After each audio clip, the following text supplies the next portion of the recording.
जय हिंद साथियों चाइना से लेकर बहुत बड़ी न्यूज आ रही है कि चाइना जो रीयूजेबल रॉकेट बना रहा है उसका टेस्टिंग साइट पर जो रीयूजेबल रॉकेट था वो हवा में कुछ दूरी तक जाता है, उसके बाद से दो भागों में टूट जाता है यानी बुरी तरीके से क्रैश कर जाता है।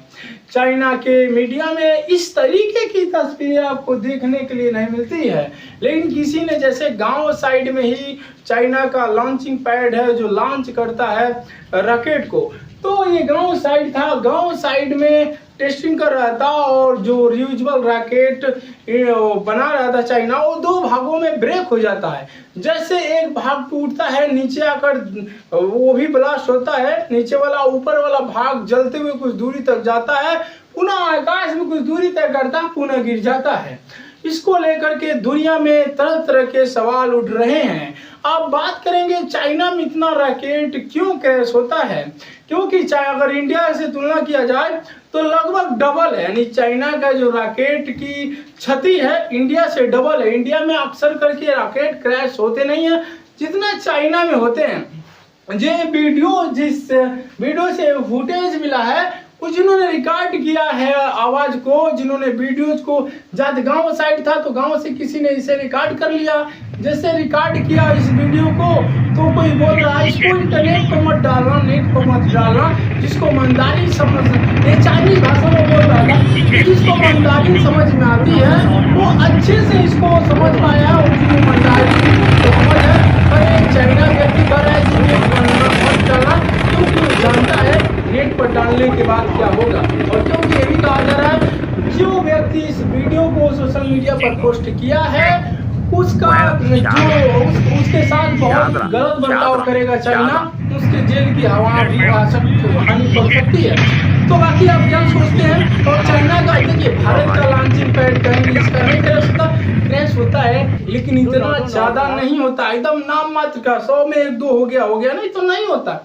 लेकिन चाइना की कैपेसिटी इंडिया से डबल है, यानी अगर इंडिया लॉन्च करता है रॉकेट को तो इससे अगर इंडिया का 2 क्रैश होगा तो चाइना का 4 होगा। इस तरीके से कंपेयर समझ सकते हैं। और इंडिया बहुत सोच समझ कर करता है, टाइमिंग लेकर करता है, लेकिन बहुत सोच विचार कर करता है, क्योंकि इंडिया की पास्ट में कोस्टल लाइन है और भारत के जितने भी लॉन्चिंग पैड है, कोई भी लॉन्चिंग पैड जो रॉकेट को रियूजेबल रॉकेट हम भी बना रहे हैं, ये नहीं है कि इंडिया पीछे है, हमारा इसरो इस पर भी काम कर रहा है और हम रियूजेबल रॉकेट बना रहे हैं। आने वाले टाइम में रियूजेबल रॉकेट काफी काम करने वाला है। अब देखिए जो ये कोस्टल लाइन है इंडिया का, जितने भी लॉन्चिंग पैड है वो कोस्टल लाइन के आसपास है, लेकिन चाइना का ऐसा नहीं है, बहुत दूर ये लॉन्चिंग पैड चाइना का है, गांव में सुदूर, कोस्टल लाइन से लेना भी देना नहीं है, इतना दूर वो करता है। और जब उसका मलबा कभी क्रैश करता है तो मलबा आकर के गांव में गिरता है, जिसके कारण बहुत सारा कैजुअलिटी भी होती है। लेकिन चाइना इस कैजुअलिटी को छिपाता है, बताता नहीं है, वो जानता है दुनिया में जाएगी तो चाइना की जो इमेज है उसको किरकिरी पहुंचाएगी। किसी कारण सोशल मीडिया पर काफी पाबंद भी लगाया हुआ है चाइना, लोग कर रहे हैं, जो लोग ये पोस्ट किए वीडियो उन पर भी चाइना एक्शन लेगा, ऐसी बात की जा रही है। अब बात करते हैं कि इंडिया की जो रॉकेट स्टेबिलिटी है वो कितना बेटर है चाइना से। देखिए चाइना हमें रॉकेट के मामले में आगे है, हमारा खुद का स्पेस स्टेशन नहीं है, लेकिन चाइना का खुद का स्पेस स्टेशन है और भारत भी जल्द ही कोशिश कर रहा है कि भारत का भी एक स्पेस स्टेशन हो। तो ये भारत की ड्रीम सोच है, आने वाले टाइम में भारत इसे पूरा करेगा।